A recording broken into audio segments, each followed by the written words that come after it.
नमस्कार दोस्तों, विमल talk channel पे आप सभी का स्वागत है। हमारे साथ जुड़े हैं फिल्म मेकर और डायरेक्टर तरुण गुप्ता सर।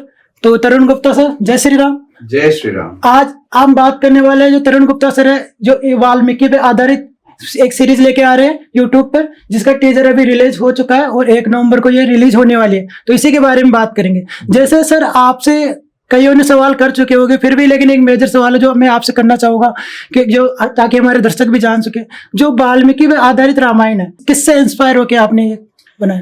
देखिए, रामायण हमने बचपन से देखी है, सुनी है। जी सर। घरों में पाठ होता है। जी सर। और टेलीविजन पे भी जब आप रामायण देखते हैं तो अलग अलग तरह की घटनाएं उसमें दिखाई जाती हैं। किसी में किसी तरह से दिखाया जाता है, किसी में किसी तरह से दिखाया जाता है। और क्योंकि लोग रामायण को पुस्तक के रूप में बहुत कम पढ़ते हैं, इसलिए वो उसको सच मान लेते हैं कि वैसे ही हुआ है। जी। हिंदू धर्म रामायण को और महाभारत को इतिहास कहता है। तो इतिहास में क्या घटा, ये एक प्रश्न है। जी। और कैसे घटा, ये दूसरा प्रश्न है। जी सर। सो अगर मैं बात करूं रामायण की, ये बदलाव होते होते, ये वेरिएशंस आते आते लगभग 1000 के करीब संस्करण है रामायण के भारत में। 1000 के। और उसके ऊपर 300 के करीब संस्करण है भारत के बाहर विदेशों में, अलग अलग भाषाओं में। तो जब 1300 तरह की रामायण है लगभग, उनमें किसी में कुछ चेंज है, किसी में कुछ चेंज है। और फिल्म मेकर्स जो हैं, इन्हीं को लेके कोई तो रामानंद सागर जैसी रामायण बनाएंगे और कोई आदि पुरुष जैसा डिजास्टर भी कर देंगे। जी। और कुछ लोग इनको सच मानते हैं, कुछ लोग इनको झूठ मानते हैं। तो एक कंफ्यूजन था कि रामायण में एक्चुअली हुआ क्या है। तो प्रमाणिक तौर पे तो एक ही रामायण है, वो है वाल्मीकि जी की लिखी हुई संस्कृत की 24,000 श्लोकों की रामायण, जिसे हम वाल्मीकि रामायण कहते हैं। तो जो वाल्मीकि रामायण है और तुलसीदास जी रामायण है, उनमें मुख्य रूप से क्या अंतर देखने को मिलता है? सबसे पहले तो नाम का ही अंतर है। तुलसीदास जी की रामायण नहीं है, तुलसीदास जी की है रामचरितमानस। जैसे हम रामायण पाठ कह देते हैं जब घरों में होता है, पर वो एक्चुअली मानस का पाठ है। जी सर। वो रामायण वाल्मीकि जी की है। और तुलसीदास जी की जो रामचरितमानस है, वो वाल्मीकि रामायण के ऊपर ही आधारित उसकी एक रिटेलिंग है। तो और दोनों में बहुत भेद है। इसको भक्ति पे आधारित भी बोला जाता है, जैसे तुलसीदास जी के रामायण को। सच में क्या ये भक्ति पे आधारित है? बिल्कुल। तुलसीदास जी भक्त थे, इसलिए उन्होंने एक भक्त के रूप में भगवान की कहानी लिखी है। जी। वाल्मीकि जी श्री राम के समकालीन थे, श्री राम के समय में ही थे। उन्होंने महापुरुष श्री राम की कहानी लिखी है। जी। तो दोनों में भाव का फर्क आ जाता है। तो जो श्री राम जी है, उनको जैसे मर्यादा पुरुषोत्तम श्री राम या महान बताया गया, तो क्या सच में वाल्मीकि रामायण में बताया गया ऐसा कि श्री राम, जो वाल्मीकि जी के श्री राम है, वो भी उनके लिए बहुत महिमा मंडन किया गया है। और एक जगह पे नहीं, कई जगहों पे। इनफैक्ट वाल्मीकि रामायण की जो शुरुआत होती है, वो होती ही इस तरह से है कि नारद जी से वाल्मीकि ये प्रश्न करते हैं कि आप मुझे बताइए कि इस समय इस पृथ्वी पर ऐसा कौन है जिसने अपने क्रोध को जीत लिया हो, जो जितेंद्रिय हो, जो धर्मज्ञ हो, जो सत्य वक्ता हो। और बहुत सारी क्वालिटीज वाल्मीकि गिनाते हैं। और नारद जी जवाब देते हैं कि एक ही पुरुष है ऐसा, जो है श्री राम। श्री राम। तो जैसे श्री राम को, जैसे अपन रामायण में जो सुना था कि जो बालिका वध करते हैं, तो जो उसको थोड़ा गलत बताया गया, छुप के वध किया जाता है। तो क्या ये सच में मतलब वाल्मीकि रामायण में इसको? देखिए, वाल्मीकि रामायण को अगर आप पढ़ेंगे ना, तो वाल्मीकि रामायण एक बहुत ही प्रैक्टिकल डॉक्यूमेंट है। उसमें क्योंकि वो भक्ति आधारित नहीं है, भक्ति प्रधान नहीं है, इसलिए वाल्मीकि जी ने श्री राम पे आक्षेप भी लगवाया है बाली के थ्रू। तो बाली, जब बाली का संहार होता है और बाली श्री राम को मिलता है, तो वो उनपे आक्षेप लगाता है कि आपकी तो इतनी ख्याति है और आपने ये कर्म किया, छुप के मारा, वीरता से मेरे साथ लड़ते, मेरी आपकी दुश्मनी नहीं थी। श्री राम भी अपना तर्क देते हैं और श्री राम अपने तर्क से वाली को संतुष्ट करते हैं। जी। और वो तर्क जो होता है, वो उस समय की जो त्रेता युग की सोसाइटी है, उस पे आधारित तर्क है। आज आप उसका रेलेवेंस देखें, वो रेलेवेंट हो या नहीं हो, वो एक अलग सवाल है। पर उस समय जिस तरह की सोसाइटी थी, दंड देने का अधिकार किसके पास था? दंड देने का अधिकार था मनुष्य के पास। मनुष्य उस समय सुपीरियर माना ही जाता था जी। पशुओं के ऊपर। तो जब सारी प्रजा का रख रखाव करने वाला राजा होता है, जब तो राजा के पास कृपा करने का अधिकार और दंड देने का अधिकार दोनों होते हैं। बाली को जो तर्क देते हैं श्री राम कि बाली का आचरण ही ऐसा था कि वो पशु के कर्म थे उसके, अपने छोटे भाई की बीवी को अपने पास बलपूर्वक रखना। तो रावण को भी उन्होंने सेम चीज का दंड दिया, बलपूर्वक किसी स्त्री पे अधिकार करना, और बाली को भी उन्होंने सेम चीज का दंड दिया।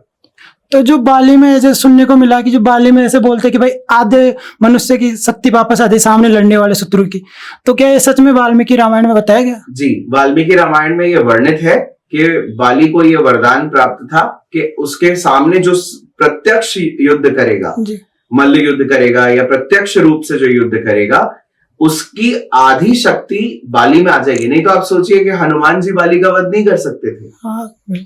कर सो अगर हम वाल्मीकि रामायण को लॉजिकली पढ़ेंगे ना, सोच के कि क्यों ये हुआ, उसमें रीजंस दे रखे। शस्त्रधारी केवल राम थे, बाली को शस्त्र से ही मारा जा सकता था, वानरों के पास कोई शस्त्र नहीं है वाल्मीकि रामायण में। और एक जो रामायण में हमको देखने को मिलता है कि जो हनुमान जी जो पहली बार राम से मिले थे तो एक ब्राह्मण रूप में मिले थे। जी, ये सत्य है? हाँ, ये सत्य है। लेकिन एक इंटरेस्टिंग फैक्ट बता देता हूं कि जब पहली बार हनुमान जी श्री राम से मिलते हैं वाल्मीकि रामायण में, तो वो कोई भक्त नहीं है श्री राम के, कि भक्त और भगवान का मिलन हो रहा है। वो सुग्रीव के मंत्री हैं और सुग्रीव को शक है श्री राम पर कि उनकी वेशभूषा को देख के वो कंफ्यूज हो रहा है कि ये ऋषि जैसे दिखते हैं पर शस्त्र धारण कर रखा है, मानव है पर देवता तुल्य रूप है। तो ये बहुत कंफ्यूजिंग डिस्क्रिप्शन है। तो किस वजह से ये यहाँ आए हैं? कहीं बाली ने तो नहीं भेजा इन्हें हमें मारने के लिए, हमारा अहित करने तो नहीं आए हैं। ये भेद पता लगाने के लिए सुग्रीव हनुमान जी को भेजते हैं कि तुम भेष बदल के जाओ। और हनुमान जी को ही क्यों भेजते हैं? क्योंकि हनुमान जी में बल भी है और चतुराई भी है, जो हम जिसे बल बुद्धि दोनों कहते हैं। तो चतुराई से वो पता लगाएंगे कि इनका आने का यहाँ पे मकसद क्या है, और बल की प्रयोग करने का अगर आया समय तो बल का प्रयोग भी कर पाएंगे। तो वो भक्त नहीं है, उन्हें पता ही नहीं है कि श्री राम है ये। तो श्री राम जब बताते हैं तो श्री राम की ख्याति उन्होंने सुन रखी है हनुमान जी ने। श्री राम फेमस थे, उनके जो बचपन से उन्होंने इतने राक्षसों का पराभव किया और राजकुल में उत्पन्न थे, तो श्री राम फेमस थे। तो हनुमान जी ने उनके बारे में सुना है, पर भक्त वो बाद में बनते हैं। जैसे मेरे को एक बात सुनने को मिली है, जैसे कहीं मैंने पढ़ा भी है कि जो श्री राम जी जब बचपन में थे, बचपन में उस टाइम उनको हनुमान जी मिलने गए थे, मतलब मदारी के रूप में कुछ वाल्मीकि रामायण तो क्या सच में कुछ नहीं है? ऐसा कुछ वाल्मीकि रामायण में ऐसा कुछ नहीं है। ये तुलसीदास जी की रामचरितमानस में है कि शिव जी मदारी का रूप धारण करते हैं और हनुमान जी को बचपन में उनसे मिलवाते हैं। राम जी 4 भाई थे, तो क्या इनके एक बहन भी थी? बहन का उल्लेख भी मिलता है कहीं पे? ना ही तुलसीदास जी की रामचरितमानस और न ही वाल्मीकि जी की रामायण में कोई बहन बताई गई है। ये दूसरी रामायण है जिनमें की श्री राम की बहन शांता नाम से बताई गई है, जिनका विवाह ऋषि श्रृंगी से हुआ था। लेकिन मैं आपको बताता हूँ वाल्मीकि रामायण इसके बारे में क्या कहती है। वाल्मीकि रामायण क्लियरली कहती है कि जो शांता थी वो महाराज दशरथ के मित्र अंग देश के राजा रोमपाद की पुत्री थी, और दशरथ के लिए पुत्री समान थी। तो पुत्री समान होना और बायोलॉजिकल पुत्री होने में फर्क है। तो बहन समान हो सकती है लेकिन बहन नहीं थी, तो उसके आधार पे बहन बताया गया। हाँ, फिर वो बाद में जैसे जैसे भाव के आधार पे अलग अलग भाषाओं में कवियों ने रामायण की रचना करी, तो किसी में बहन बता दिया गया कि वो दशरथ और कौशल्या की ही पुत्री थी जो गोद दे दी गई।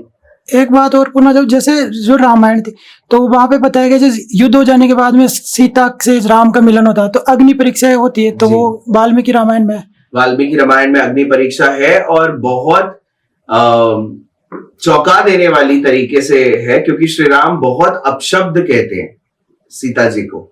जब सीता जी पहली बार उनके सामने आती हैं तो वो उनको रोक देते हैं अपने पास आने से, और वो बहुत अपशब्द कहते हैं, मतलब आपके रोंगटे खड़े हो जाएंगे वो सुन के। लेकिन वो डेलिबरेटली कह रहे हैं, वो जानबूझ के कह रहे हैं। सीता जी भी उनके ऊपर कटाक्ष करती हैं कि आपको अगर यही सब कहना था तो आपने जब हनुमान को भेजा था मेरे पास तभी कह देते आप मुझे। अब मैं आपके सामने आ गई, आपने अपनी जान खतरे में डाली, इतना लड़ाई करी और मुझे मुक्त कराया, ये सब कहने के लिए। तो वो श्री राम अपना तर्क फिर देते हैं वहां पे, और आप उसको पढ़िए। मैं तो दर्शकों से कहूंगा कि वाल्मीकि रामायण का ये पार्ट जो अग्नि परीक्षा का है, ये युद्ध कांड में आता है, इसे जरूर पढ़े। फिल्म मेकर्स ने इसको इतना फेमिनिस्ट तरीके से दिखाना चालू कर दिया, या भक्तों ने श्री राम की लीला बता दिया कि उसका जो असली भाव था वो खत्म हो गया, और हमने वही असली भाव हमारी सीरीज में दिखाया है। तो अग्नि परीक्षा हो जाने के बाद में भी जो प्रजा के कहने पे जो सीता जी को 13 वर्ष का वनवास दिया गया था, फिर उसके बारे में क्या है? जैसे ये कहानी आती है उत्तरकांड में। युद्ध के बाद जब श्री राम अयोध्या लौट आते हैं और वो राजा बन जाते हैं, उसके बाद उत्तरकांड शुरू होता है, और उत्तरकांड में सीता जी के त्याग की कहानी है श्री राम के द्वारा। पर हिस्टोरियंस का ऐसा मानना है कि पूरा का पूरा उत्तरकांड ही ओरिजिनली वाल्मीकि जी का लिखा हुआ नहीं है, इसे बाद में रामायण में जोड़ दिया गया किसी और के द्वारा। तो उत्तरकांड को पहली बात तो हम प्रामाणिक नहीं मानते, इसीलिए हमने भी नहीं बनाया उत्तरकांड, वरना। और इसके कई सारे रीजन है। पहली बात तो संस्कृत लैंग्वेज, जिस भाषा में, जिस शैली में पूरी रामायण लिखी गई है, उत्तरकांड की संस्कृत और बाकी रामायण की संस्कृत में भिन्नता बहुत है। दूसरी चीज, श्री राम की कहानी को वाल्मीकि युद्धकांड में समाप्त कैसे करते हैं? युद्धकांड का समाप्ति होती है इस तरह से कि श्री राम ने रावण का संहार किया, अग्नि परीक्षा हुई, वो पुष्पक विमान से अयोध्या लौटे, वहां वो राजा बने, अयोध्या वालों ने खुशियां मनाई, श्री राम ने अपने मित्रों को अनेकानेक उपहार देके विदा किया, उसके बाद 10,000 वर्षों तक सुखपूर्वक अयोध्या पे राज करके अपना वंश स्थापित करके वो परलोक गमन कर गए। और जो ये कथा सुनता है उसको अनेकानेक पुण्य फल प्राप्त होते हैं। तो अगर किसी राइटर को कथा को इस तरह से खत्म करना है या कर दिया है, वो क्यों एक चैप्टर फिर से शुरू करेगा? अगर कहानी बाकी है तो ये कथा यहाँ पे इस तरह से खत्म नहीं होगी। तो हमारे टीम मेंबर भी है, जो भी हम आपसे थोड़ा सवाल जवाब या बात करना चाहेंगे। जय श्री राम सर। जय श्री राम। सर, जो विबल टॉक्स से अभी आपसे बातचीत हुई, मैं उसी को आगे बढ़ाना चाहती हूँ, और जो मेरे क्वेश्चन होंगे वो वाल्मीकि रामायण से हम जो वर्तमान स्थितियां हैं हमारी, अब हम समाज में कैसे जी रहे हैं, तो मेरा जो प्रश्न होंगे वो ये होंगे कि जो वाल्मीकि रामायण के जो चरित्र हैं और उनसे हम क्या सीख सकते हैं। तो मैंने अलग अलग चरित्रों को अलग अलग प्रकार से देखा, सुना।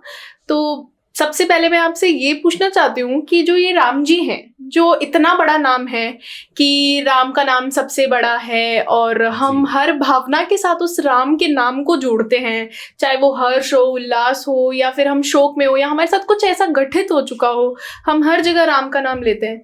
लेकिन एक तरफ देखते हैं तो हमें लगता है कि हम हर स्टेट में, हर उसमें जय श्री राम के नारे भी लगाते हैं, और उसको बहुत ही नेगेटिव सेंस में भी लिया जाता है। पर वाल्मीकि रामायण जो कहती है या जो कहना चाहती है उस नाम के हिसाब से, आप उस पर क्या अपनी राय देना चाहेंगे? आपने एक शब्द का इस्तेमाल किया, एक वाक्य का, कि राम से बड़ा राम का नाम। तो श्री राम का नाम श्री राम से बड़ा कैसे हुआ, ये जर्नी को अगर समझ जाएंगे ना, तो आप वाल्मीकि रामायण में इसका मर्म छुपा है। वाल्मीकि रामायण के जो श्री राम है वो सूर्य के समान है, और जो बाकी के सारे किरदार हैं वो उसके इर्द गिर्द चक्कर काटते हैं। तो सूर्य जिस तरह से चमक के आउटशाइन कर देता है ना सब चीजों को, वाल्मीकि रामायण के राम वैसे हैं। इसीलिए उस कथा का नाम उन्होंने रामायण लिखा। श्री राम का आना, राम का आयन, किसी और की कथा नहीं है वो। मैं कहूंगा कि वो सीता और राम की कथा भी नहीं है, वो श्री राम की ही कथा है। और वाल्मीकि रामायण के जो श्री राम है उनकी खास बात क्या है, या जिस वजह से आज हम उनको हर तरह से जोड़ते हैं, चाहे वो पराक्रम हो, चाहे वो दुख हो, चाहे वो सुख हो, श्री राम की जो अंडरस्टैंडिंग है ना ह्यूमन रिलेशंस को लेके, लोगों के मनोभाव को जितना अच्छे से श्री राम समझते हैं, उतना शायद भारतीय इतिहास में कोई और नहीं समझता। श्री कृष्ण हो सकते हैं। सो राम और कृष्ण ही वो दो लोग हैं जो लोगों के मन में क्या चल रहा है उसको, जो ह्यूमंस कैसे सोचते हैं, वो कैसे बिहेव करेंगे, इसको समझते हैं। और इसके बहुत सारे इंसिडेंट्स रामायण में दे रखे हैं इसको प्रूव करने के कि श्री राम की जो प्रतिक्रिया है ना, उनके साथ जो जो चीजें होती हैं और उनकी जो प्रतिक्रियाएं होती हैं लोगों के प्रति, उससे पता चलता है कि श्री राम की अंडरस्टैंडिंग ह्यूमन रिलेशंस को लेके बहुत ज्यादा है। जैसे आपने सीरियल्स में देखा होगा कि जब श्री राम पुष्पक विमान से लौट रहे होते हैं तो वो बीच में भारद्वाज मुनि के आश्रम में रुकते हैं और वहां से हनुमान जी को भेजते हैं कि आप भरत के पास जाइए नंदीग्राम में और उनको हमारे आने की सूचना दीजिए और फिर हमसे यहाँ पे आके मिलिए और हम फिर जाएंगे अयोध्या। और वहां रीजन बताया कि सीता जी को गंगा जी की पूजा करनी है, इसलिए रुके हैं। पर वाल्मीकि रामायण अगर आप पढ़ेंगे ना, ये घटना होती है, ऐसे ही होती है, पर इसके आगे का तर्क है। वाल्मीकि रामायण के अनुसार वो कहते हैं कि आप भरत के पास जाओ, उनको बताओ कि मैं आ रहा हूं और नोटिस करना कि भरत की भाव भाव कैसे हैं, उनकी मनोदशा कैसी है, और वो आके मुझे यहां बताना। तो अगर भरत अनकंफर्टेबल हो तो मैं जाऊंगा ही नहीं अयोध्या, और अगर भरत जेन्युइनली खुशी है, मतलब खुश है मेरे आने से, तब मैं जाऊंगा। तो आप सोचो ना, एक भाई ने भावना में आके ये कह दिया कि भैया आप ही राजा रहोगे, मैं आपके बेसिस पे आपके एब्सेंस में संभालूंगा राज्य को। पर हो सकता है 14 साल संभालने के बाद इंटरेस्ट आ जाए कि नहीं, अब तो मैं संभालना सीख गया, मैं संभाल रहा हूं, मुझे अच्छा लग रहा है, अब भैया आए ना या मुझसे राज्य ना ले। तो ह्यूमंस कैसे बिहेव करते हैं, श्री राम की ये अंडरस्टैंडिंग ना बहुत अच्छी है। वो सुमंत्र जी को कहते हैं, जब चित्रकूट आते हैं ये लोग, सुमंत्र रथ में लेकर आते हैं श्री राम को श्रृंगवीरपुर तक, तो वो सुमंत्र को कहते हैं कि आप वापस लौट जाओ, क्योंकि आप जब तक नहीं लौटोगे ना, माता कैकेयी को ये विश्वास नहीं होगा कि राम गया वन में। जब तक हम आपके साथ रहेंगे, उनके दिमाग में ये रहेगा कि क्या पता वापस ले आए सुमंत्र राम को समझा के। तो उन्हें शांति मिले, उन्हें ये विश्वास हो जाए कि अब राम वापस नहीं आएगा, इसके लिए आपका वापस लौटना बहुत आवश्यक है। तो श्री राम ना एक लेवल आगे का सोचते हैं हमेशा। वो रावण के पास शांति दूत नहीं भेजते अंगद को बनाने के लिए, वो रावण के पास अंगद को भेजते हैं एक आखिरी बार वार्निंग देने के लिए। श्री राम को रावण पे कोई दया नहीं है। वो मर्यादा पुरुषोत्तम श्री राम को हो सकती है तुलसीदास के, पर वाल्मीकि के श्री राम तो प्रतिज्ञाबद्ध हैं। उन्होंने तो प्रतिज्ञा कर ली थी जटायु के निधन पे कि मैं रावण को वंश समेत नष्ट करूंगा, और वो करते हैं, उसके पूरे वंश का नाश करते हैं। तो श्री राम हर भाव से जुड़े हैं। वो सीता के वियोग में इस हद तक रोते हैं कि वो पेड़ों की बेलों से भी पूछ रहे हैं कि तुमने अगर सीता को देखा है तो बताओ। और वो अच्छे पुत्र भी, जो हम ये कॉन्सेप्ट सुनते हैं ना, अच्छा पति, अच्छा पुत्र, अच्छा राजा, ये सारे गुण उनमें विद्यमान है मानव होते हुए। यही महानता है वाल्मीकि के श्री राम की। इसका मतलब है कि जो हमारा समाज और इस तरह श्री राम के नारे हैं वो संवेदनशीलता से काफ़ी दूर हैं। अगर हम इस राम को देखें और इस राम की इतनी भावनाएं, जो भावनाएं समझने की क्षमता है, वो एक मनुष्य में होना बहुत ही बड़ी बात है। क्योंकि अगर आपने श्री राम के चरित्र को वाल्मीकि रामायण से आत्मसात कर लिया, आपकी ह्यूमन रिलेशनशिप्स बहुत सुधर जाएंगी। वो इतने खूबसूरती से व्यक्त कर रहे हैं, वो इतना अच्छे से टैकल कर रहे हैं। आप सोचो ना कितना डिजास्टर हो रहा है उनके साथ में। उनकी तो इच्छा है ही नहीं ना वन जाने की, वो तो माता ने मांगा, पिता के वचन है, सब कुछ उन पे थोपा गया है। पत्नी का हरण कोई उनकी इच्छा थोड़ी थी, वो तो हो गया। सब कुछ अकस्मात हो रहा है उनके साथ। उस अकस्मात में उनका बिहेवियर कैसा है, यही तो उनकी महानता है। काफी इंटरेस्टिंग बात बताइए आपने राम जी के बारे में और उनकी चीज़ों के बारे में। मेरा जो अगला सवाल है वो हम विभीषण के बारे में बात करेंगे, क्योंकि बहुत कम लोग बात करते हैं और मैं चाहती हूँ कि हम ऐसे चरित्रों को उठाएं जिनसे भी हम कुछ सीख सकते हैं, भले ही वो नकारात्मक हो पर फिर में भी। जैसे विभीषण के बारे में बोला जाता है कि घर का भेदी लंका ढाए, आज भी हम उसको इसी ही नाम से जाने जाते हैं। पर क्या लॉयल होने के साथ साथ एक धर्मनिष्ठ होना गलत था? जैसे जितने भी आप पुराने संस्कृत लिटरेचर अगर आप पढ़ेंगे भारत के, उसमें धर्म और जिसे हम कर्तव्य भी कहते हैं, ड्यूटी हमारी जो है, उसको बहुत प्रधानता दी गई है। ह्यूमन रिलेशनशिप्स, पर्सनल रिलेशनशिप से भी ऊपर रखा गया है धर्म को। धर्म पे ये सारा संसार स्थित है। तो पहला फैक्ट ये है लोगों के लिए भी कि रावण विभीषण को लात मार के नहीं निकालता।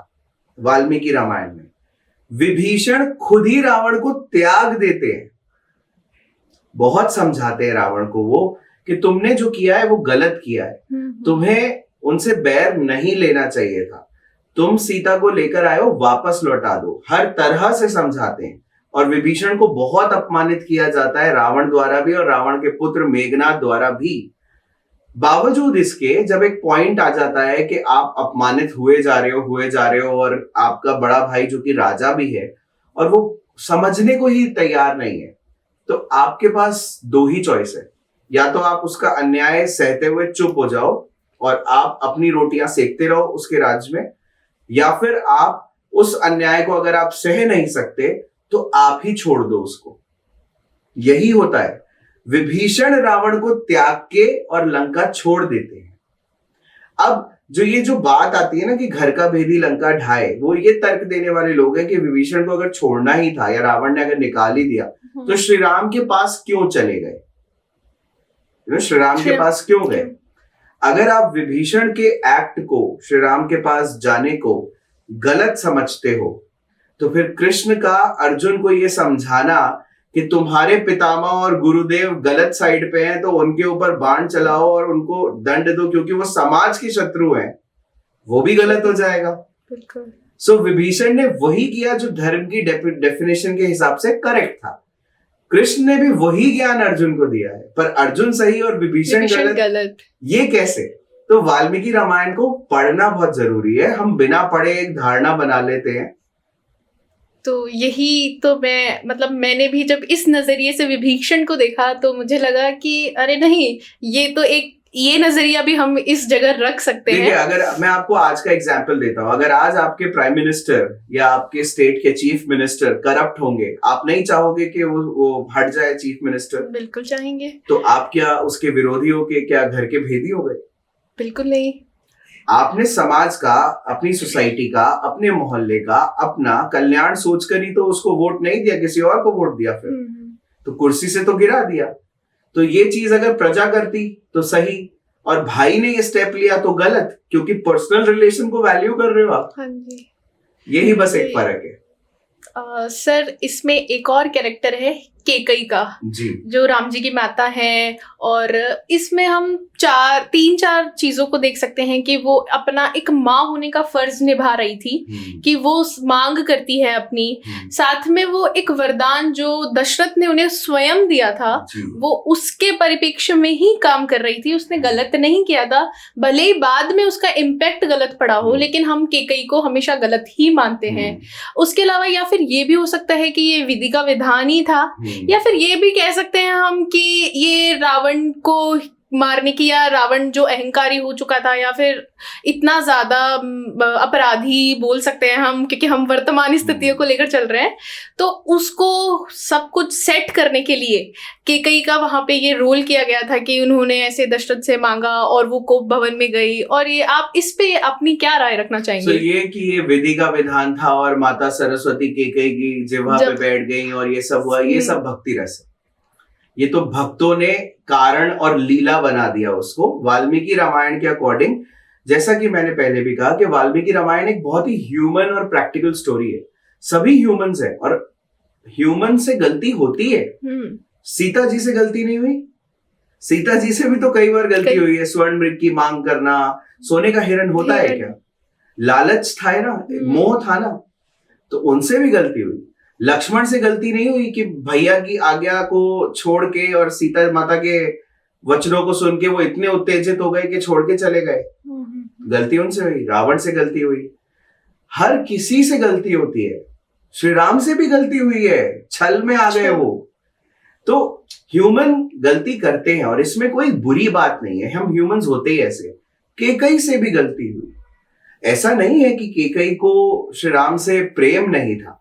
वाल्मीकि रामायण क्लियरली कहती है कि जब पहली बार माता केकई को राज्याभिषेक का पता चलता है, वो अत्यंत प्रसन्न होती हैं और वो मंथरा को कहती है कि तुझमें कैसी दुर्बुद्धि आ गई जो तू मुझे ये सब कह रही है, ये तो बड़ी खुशी की बात है। मंथरा उनका ब्रेन वॉश करती है। और क्या ये प्रैक्टिकल नहीं है कि कोई भी मां चाहे एक मोमेंट के लिए ही सही अपने बायोलॉजिकल बेटे के हित के लिए अगर भटक गई तो बहुत नॉर्मल बात है। आप देखिए पुराने, आज से 400-500 साल जब राजा रजवाड़े होते थे, महलों में पॉलिटिक्स होती थी, ये सेम पॉलिटिक्स है जो उस समय हुई, जिसका पछतावा भी केकई को होता है क्योंकि उनका खुद का बेटा उनको स्वीकार नहीं करता और पति की मृत्यु तो हो ही गई। तो केकई को हम जजमेंटल होके एक बैड वुमेन करार दे देना या ऐसा कर देना कि ये एक डेस्टिन्ड था, ये दोनों ही एस्पेक्ट गलत है। केकई को हम एक बहुत ह्यूमन कैरेक्टर के तौर पे अगर स्टडी करेंगे तो हम देखेंगे कि हमारे इर्द गिर्द भी ये किरदार होते हैं। हाँ सर, केकई के बारे में एक सकारात्मक सोच रखनी चाहिए हमें। बिल्कुल, मेरे को लगता है कि कहानी को हम कहानी के तौर पे देखें, उससे सीखें तो उसका औचित्य है। अदरवाइज अगर हम भक्ति में पढ़ना चाहते हैं तो फिर तो हम अपने मन से कुछ भी लीला बना सकते हैं। फिर तो सारा कुछ जो हो रहा था, हो सकता है श्री राम की इच्छा हो वनवास जाने की, जो उन्होंने माता केकई को ये बुद्धि दे दी हो, वो तो परम भगवान थे फिर। और सर जो वनवास हुआ उसमें सीता जी भी वनवास में गई, राम जी भी गए, लक्ष्मण जी भी गए, तीनों वनवास गए। राम जी के साथ सीता जी थी, सीता जी के साथ राम जी थे। हाँ, मानती हूँ कि बहुत ज्यादा कठिनाइयां थी, संघर्ष थे, लेकिन उर्मिला भी एक चरित्र थी उसमें। और उर्मिला का चरित्र था वो इस प्रकार से था कि लक्ष्मण ने उर्मिला से वचन मांगा कि 14 वर्ष तक तुम एक आंसू भी नहीं निकालोगी। उनका जो विरह है, जिस प्रकार से उन्होंने 14 वर्ष तक सहा और जिस तरह से उनकी स्थितियां हो गई थी, आप उसके बारे में क्या बताना चाहेंगे वाल्मीकि रामायण से? अगर आप वाल्मीकि रामायण पढ़ेंगे तो उर्मिला को आंसू निकालने की जरूरत ही नहीं थी, इसलिए लक्ष्मण ने वचन मांगा ही नहीं। अच्छा, क्योंकि वाल्मीकि रामायण के अनुसार उर्मिला 14 वर्ष तक सोती रही। वो कैसे? लक्ष्मण की निद्रा उर्मिला ने ले ली थी, तो वो 14 वर्षों तक सो ही रही थी, क्योंकि लक्ष्मण हमेशा जागते रहते थे। हाँ जी। तो उनकी निद्रा भी उर्मिला को मिल गई थी और वो 14 वर्ष तक सो रही थी, इसलिए आंसू तो वो बहा ही नहीं सकती। और ऐसा वाल्मीकि रामायण में है? ऐसा वाल्मीकि रामायण में है।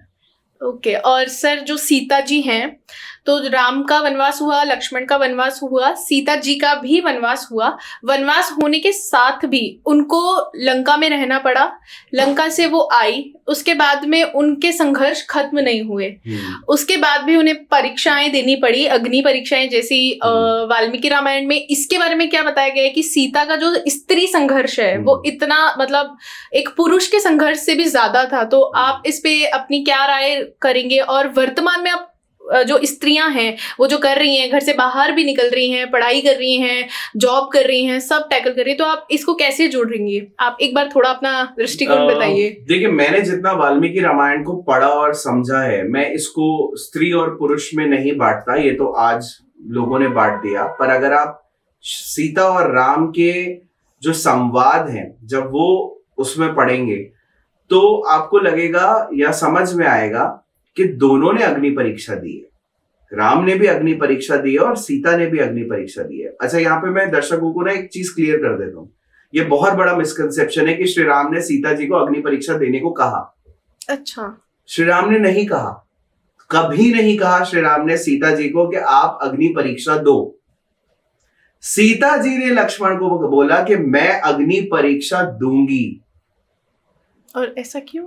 ऐसा इसलिए क्योंकि श्री राम ने डेलिबरेटली सीता जी को अपशब्द कहे जब वो आती हैं, जैसा कि मैंने अभी पिछले सवाल में भी बताया था। उन्होंने जानते बूझते सीता जी को उनको श्री राम ये एक्नॉलेज कर रहे हैं कि मुझे सीता की पवित्रता पे तनिक भी संदेह नहीं है, पर मैं जानते बूझते अपशब्द कहे हैं मैंने सीता को। क्यों कहे हैं? क्योंकि श्री राम उसका जो तर्क देते हैं वाल्मीकि रामायण में, श्री राम की अग्नि परीक्षा क्या थी? इतना लंबा समुद्र पे सेतु बांधना, सीता को ढूंढना, सारा कुछ युद्ध करना, अपनी जान जोखिम में डालना, पूरी वो परीक्षा ही थी कि एक स्त्री के लिए उनके प्रेम इतना था, या उनकी जिम्मेदारी आप कह लो, प्रेम कह लो, उन्होंने वो सब प्रूफ करा। सीता जी की अगर आप परीक्षा मानो, वो क्षणिक परीक्षा दी, उसी समय दी और वो परीक्षा हो गई। श्री राम तो कितने लंबे भटक भटक के ढूंढते हुए, क्लू इकट्ठे करते हुए वो परीक्षाओं में ही चल रहे हैं जब तक सीता मिल नहीं जाती। तो वो परीक्षा नहीं थी क्या? तो उन्होंने परीक्षा दी और सीता ने दी परीक्षा, दोनों ने दी। दूसरी चीज, श्री राम ये कहते हैं कि यहां पर होता कैसे, मैं आपको इंसिडेंट नरेट करता हूं वाल्मीकि रामायण का। जैसे ही सीता जी सामने आती हैं तो श्री राम सीता जी को कहते हैं, अब ये शॉकर हो जाएगा दर्शकों के लिए, कि एक क्षण ठहरो, रोक देते हैं अपना हाथ दिखा के, और सीता सोच में पड़ जाती है कि मुझे क्यों रोक दिया। तो श्री राम कहते हैं कि तुम ये मत समझना कि ये जो युद्ध हुआ है ये तुम्हें मुक्त कराने के लिए हुआ है। तुम्हारा जब हरण हुआ, वो जो विच वॉज अनफॉर्चुनेट, वो मेरे कुल पे कलंक लगा कि एक कैसा रघुवंशी है, ये कैसा है जो अपनी पत्नी की रक्षा नहीं कर पाया। मैंने अपने कुल पे लगे हुए कलंक को धोने के लिए ये युद्ध किया है। तुम्हारे साथ बुरा हुआ, उसका परिमार्जन भी हो गया इसमें, पर जो बड़ा कारण है वो ये है कि मेरे कुल पे जो कलंक लगा, मैंने उस पापी को दंड देके उस कुल पे लगे कलंक को धो दिया। अब तुम मुक्त हो, अब तुम जहां जाना चाहो वहां जा सकती हो, स्वतंत्र हो। अपने पिता के घर जाना चाहो वहां चली जाओ, किसी और जगह जाना चाहो वहां चली जाओ। वो ये भी कहते हैं डेलिबरेटली कि अगर यहां पे उपस्थित किसी से भी तुम्हें विवाह करना है तो उससे विवाह कर लो, पर अगर तुम्हें मेरे साथ आना है तो तुम्हें भी तुम्हारे चरित्र में अगर कोई दोष उपस्थित है, अगर पॉसिबिलिटी है, अगर कोई शंका कर सकता है, क्योंकि मैं तो इन सबके सामने था जो था, तुम्हारे बारे में कौन अटेस्ट करेगा, तो तुम भी अपना प्रमाण दो। यहां पे ये डेलिबरेटली कहते हैं, और सीता को बहुत बुरा लगता है। सीता भी उनको ना कोसती हैं, वो कहती है आप तो मुझसे बिल्कुल ऐसी बातें कर रहे हो जैसे कोई नीची जाति का पुरुष नीची जाति की स्त्री से करता है। आपको अगर यही कहना था तो हनुमान को जब भेजा था तब आप कह देते कि मैंने तुम्हें त्याग दिया, हनुमान के थ्रू मुक्त करवाते और मैं चली जाती कहीं भी। कहते इसीलिए मैंने हनुमान को नहीं बोला तुम्हें लाने के लिए, क्योंकि वो हनुमान का पराक्रम होता, मेरे कुल पे से कलंक कैसे मिटता, तुम तो मुक्त हो जाती। तो मैंने यही समझा रहा हूं कि मैंने अपने कुल पे से कलंक मिटाने के लिए ये सब किया। अब जब ये सारी चीजें होती हैं, सीता कहती हैं, बहुत विवल हो जाती हैं और वो लक्ष्मण को कहती हैं कि तुम अग्नि परीक्षा की तैयारी करो, मैं अग्नि परीक्षा दूंगी। तो लक्ष्मण श्री राम की तरफ देखते, श्री राम कहते हैं जैसा सीता कह रही है वैसा करो, और वो अग्नि परीक्षा देती हैं। तुरंत ही ब्रह्मा और सारे देवता अपने अपने विमानों में आ जाते हैं और उनका अब आप डायलॉग सुनना, ब्रह्मा और श्री राम का संवाद। ब्रह्मा कहते हैं अरे प्रभु आप क्या कर रहे हैं, आप तो विष्णु हैं, आपको तो सब कुछ पता है कि सीता प्योर है। और श्री राम पहली लाइन उनको कहते हैं मुझे मालूम है सीता प्योर है, फिर भी मैं अपने मन के भावों को छुपा के मैंने ये अपशब्द कहे, क्योंकि आप देवता हो, आपके लिए कहना आसान है, मैं मनुष्य हूं और मैं मनुष्यों के बीच में रहता हूं। और आप नहीं देख रहे कि यहां पे सब मेरी तारीफ कर रहे हैं, लक्ष्मण की तारीफ कर रहे हैं, हनुमान की तारीफ कर रहे हैं, कोई मेरी सीता के बारे में बात कर रहा है, तो मैं इस बात से खुश हो जाऊं कि सब मेरी तारीफ कर रहे हैं मेरे पराक्रम की, और मैं सीता को लेके अयोध्या लौट जाऊं, या मैं यहीं पे एज अ हस्बैंड ये मेक श्योर करूं कि मेरे वाइफ की भी उतनी वैल्यू हो कि हाँ ये सीता वाकई में उतनी प्योर है कि श्री राम इसके लिए इतना पराक्रम दिखाएं। एक और छोटा एग्जांपल देता हूं, आपका एक बच्चा है और वो आप उसके साथ कभी स्ट्रिक्ट होते हो डेलिबरेटली, यू नो, एक फूटी कौड़ी नहीं मिलेगी, जाओ खुद जाके कमाओ, तो आप बुरे हो उसके लिए? आप चाहते हो मन में कि वो अपने पैरों पे खड़ा हो, आप प्रोवोक कर रहे हो जानबूझ के उसको कि वो उसका भला हो, तो आप अच्छे फादर बन लो, अपनी तारीफ सुन लो और खुश होके बैठ जाओ, या आप अपने बच्चे को उसके पैरों पे खड़ा कर दो। श्री राम और सीता का जो रिलेशन है ना, ये इतना कॉम्प्लेक्स और ब्यूटीफुल है कि दोनों को एक दूसरे पे विश्वास है।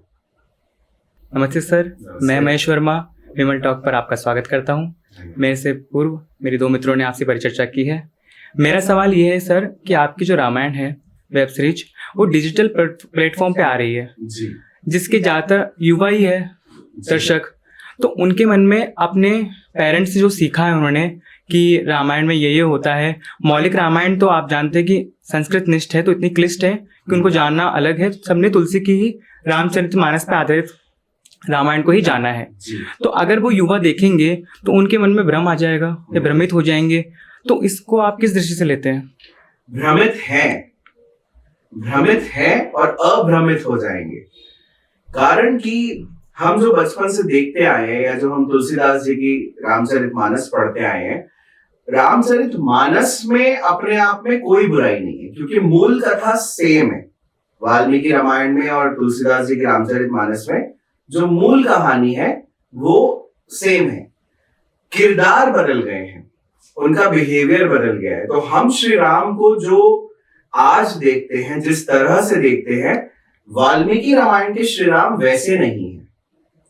तो लोगों को वो माने कुछ भी, उनका मन जो कहे वो माने, वो भावना है, पर सत्य पता होना चाहिए। अदरवाइज हम उसी झूठ को जो हमारे पेरेंट्स जानते थे या जो नहीं जानते थे, अज्ञान जो था, उसे ही ज्ञान मान के, सच मान के जीते रहेंगे, और ये कंटिन्यू होता रहेगा। आज आप सोचिए कितने भारतीय घर हैं या कितने हिंदू घर हैं जहां पे संस्कृत की वाल्मीकि रामायण पढ़ी जाती है। एक, संस्कृत अब बोलचाल की भाषा नहीं रही, तो पढ़ना बहुत मुश्किल है, आता ही नहीं है लोगों को पढ़ना। दूसरी चीज, इतना बड़ा ग्रंथ, आप सोचिए पिज्जा खाने आप जाते हैं, 400 रुपए का पिज्जा आता है, 400 रुपए की बुक अमेज़न पे अवेलेबल है, पर कितने लोग खरीदते हैं? कोई नहीं करता सर।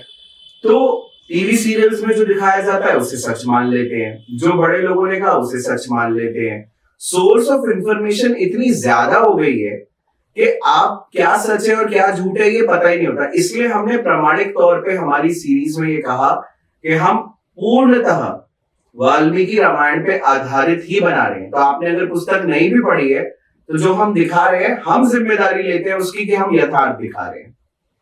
जी सर।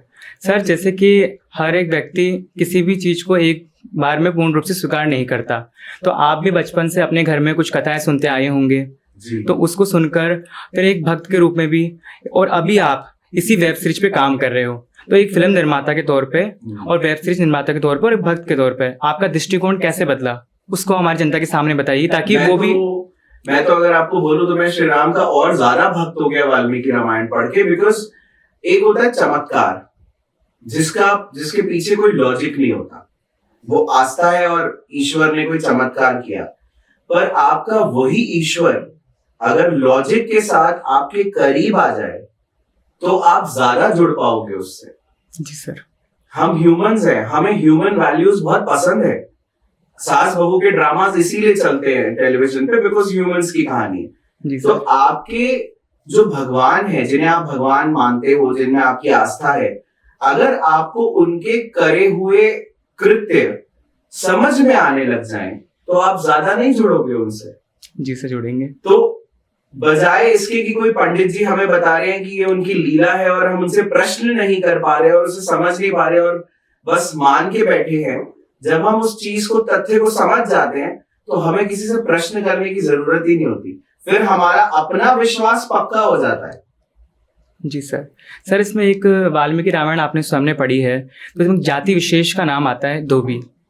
तो कहते हैं कि एक धोबी के कहने के मात्र से कि राम ने सीता का त्याग कर दिया, तो क्या ये जाति जो है वो क्या एक बुरी तरह से देखी जाती है? अब अगेन आपका जो प्रश्न है ये उत्तरकांड से है। हाँ। और उत्तरकांड तो पहली बात प्रामाणिक ही नहीं है वाल्मीकि रामायण का।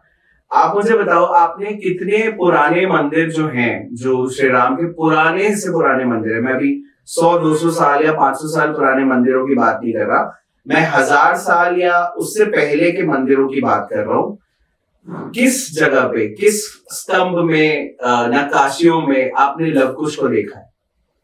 सर नहीं देखा। मंदिरों में लव कुश की मूर्तियां देखी हैं? नहीं देखा। आपको भरत दिख जाएंगे, शत्रुघ्न दिख जाएंगे, अयोध्या के कुछ मंदिरों में आप जाएंगे, दशरथ जी भी दिख जाएंगे क्योंकि श्री राम के परिवार में है। लव और कुश, आपको पता है वाल्मीकि रामायण में लव और कुश का पहला विवरण कहाँ आता है? श्री राम के राजा बनने के बाद नहीं आता, क्योंकि बच्चे एज पर उत्तरकांड वाल्मीकि रामायण में बच्चे उनके होते हैं जब वो वनवास से लौट आते हैं। हाँ सर। पर पता है आपको पहला विवरण कहाँ आता है? बाल कांड में। और कैसे इंट्रोड्यूस किया गया है लव कुश को? वाल्मीकि जी के आश्रम में जब वाल्मीकि जी रामायण लिख देते हैं बालकांड में नारद जी से सुन के, तो वो ये सोचते हैं अब मैंने लिख तो दिया, मैं इसे पढ़ाऊं किसे? तो वो देखते हैं मेरे आश्रम में 2 बच्चे हैं जिनका कंठ बहुत सुरीला है, उनके नाम है लव और कुश। अगर वाल्मीकि जी को ये बताना होता कि ये राम और सीता के बच्चे हैं और सीता मेरे आश्रम में रहती है, तो बालकांड में नहीं बता देते। सही बात है सर। उत्तरकांड तो प्रमाणिक ही नहीं है, इसलिए ये प्रश्न ही इनवैलिड हो जाता है कि धोबी को क्यों दिखाया या वो जाति कैसी थी। वो जिसने राइटर ने इसमें कंट्रोवर्सी डालने के लिए लिखा, उसने डाला है जानबूझ के धोबी को, क्योंकि धोबी मैल धोता है। मैल धोने वाला अगर मैल लगाए तो और भी ज्यादा टीआरपी बढ़ेगी। वो तो सर अच्छी बात बताई आपने, जानकारी प्राप्त हुई। सर ये बताइए, हनुमान जी का एक दृश्य आता है अंतिम में, जब उन पे विभीषण जी ताना मारते हैं कि सीता मैया अमूल्य चीज देती है, तो क्या जब वो अपना सीना फाड़ के छवि दिखाते, क्या वाल्मीकि रामायण में है? वाल्मीकि रामायण में ऐसा कोई विवरण नहीं है कि हनुमान जी अपना सीना फाड़ के और उसमें राम जी और सीता जी की छवि दिखाते हैं। ये भक्ति है। वाल्मीकि रामायण में मैं ये नहीं कहूंगा कि भक्ति नहीं है, पर इस तरह की भक्ति नहीं है। आप बिल्कुल किसी से प्रभावित हो, किसी की जिसमें क्वालिटीज को देख के श्री राम की उनसे प्रभावित हो, पर भक्ति नहीं है। सर अगला प्रश्न मेरा ये है कि आपने रामायण सीरीज की शूटिंग की है, तो कहीं कहीं कुछ दृश्य ऐसे होते हैं जो करना हमारे लिए कठिनाई हो जाती है, तो कहीं अदृश्य शक्तियां होती है जो हमारे साथ चलती रहती है, तो इसका आभास आप कहीं हुआ हो? कई बार हुआ। हमारी शूटिंग के दौरान एक बार ऐसा हुआ कि हम रामगढ़ के जंगलों में शूट करने गए थे और वो सीन शूट कर रहे थे जहाँ पे श्री राम पहली बार हनुमान जी से मिलते हैं। तो पता नहीं क्या हुआ, जिस लोकेशन पे हम पहुंचे जहां हमें शूट करना था, वहां तुरंत बहुत सारे बंदर हर तरफ से आ गए और हमें लिटरली घेर के ऐसे बैठे थे पहाड़ियों पे कि जैसे वो शूटिंग देख रहे हो। और हमें ये टेंशन थी कि हमारा सामान, हमारा कैमरा, प्रॉप्स, एक्टर्स के कपड़े कुछ खींच के ना ले जाए, चप्पल वप्पल ले गए तो जंगल में कांटे होते हैं सब।